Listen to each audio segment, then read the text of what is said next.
Hello বন্ধুরা, কেমন আছো? আশা করি খুব ভালো আছো। আর আমিও অনেক অনেক ভালো আছি। তো সকালে ঘুম থেকে উঠে আমার মুখটার অবস্থা ঠিক এইরকমই থাকে, so ignore my face. As usual ডেলিকার আমার ঘরের অবস্থাটাও ঠিক এই রকমই থাকে, যেটা একদমই বিরক্তিকর। তো সকালবেলায় দেখা হয়ে গেল বজরংবলী। মানে আমাদের এখানে কিছু আসুক আর নাই আসুক, সকাল বিকাল হনুমান আসবেই আসবে, লোকের ক্ষতি করবেই করবে। এটা মানে কি বলবো, আর ডেলিকার ব্যাপার হয়ে গেছে, ডেলিকার রুটি।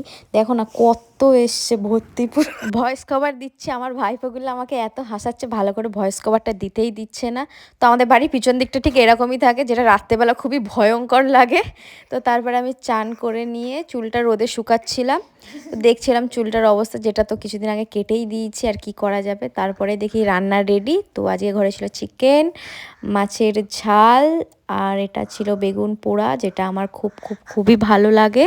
আর ছিল ভাত, আর এটা কি ছিল ভুলে গেছি। তো এই ছিল আজকের খাবার। তো খাওয়া দাওয়া করে আমি একটু ওই দই খাচ্ছিলাম, দইয়ে স্যালাড মিশিয়ে খাচ্ছিলাম।